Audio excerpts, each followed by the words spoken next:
everyone, welcome to this month's edition to Advocacy on the Run. We'll just keep changing the name of it each month. This is your advocacy update for those growers who are really busy. So in the last about 6 weeks, we've had Hort Connections, of course, and a great event that I saw a lot of you there. For those people who weren't there, there was a whole range of supply chain action and events.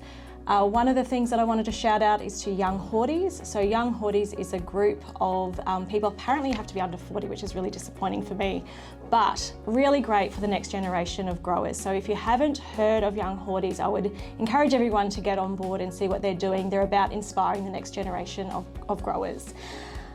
We also then put in a submission to the Inspector General of Emergency Management into the disasters that have happened in Queensland this year, in that we have brought to their attention some non-local government areas that were left out of this year's disaster. So we have identified that. We've identified issues with the QRIDA disaster assistance and the processes involved in that.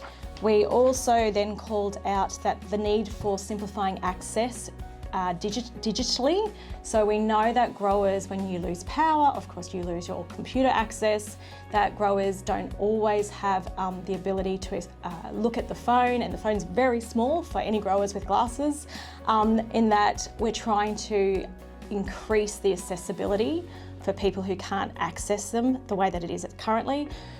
Also, we called out the need to address mental health support and first responder roles.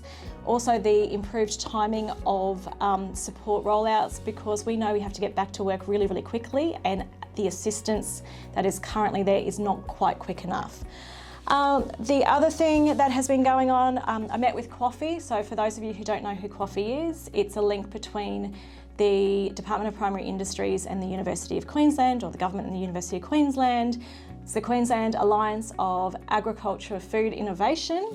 They already are doing some really great things with you growers on the ground, and they just want to understand what growers need research so that they can align, which is a really great move.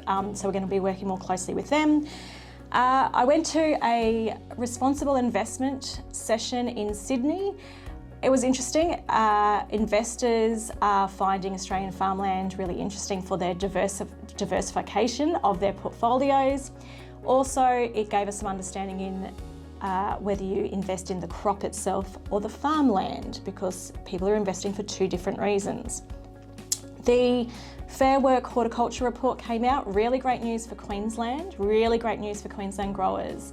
So we are the shining light in all growers in horticulture in Australia, that they had a very low non-compliance rate for everyone they inspected. So well done everyone, you're leading the way with all of that.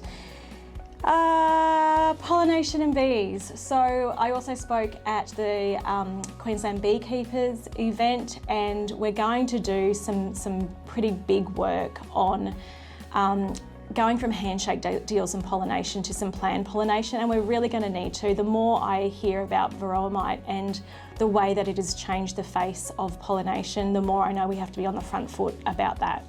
So that is the summary, literally in a nutshell.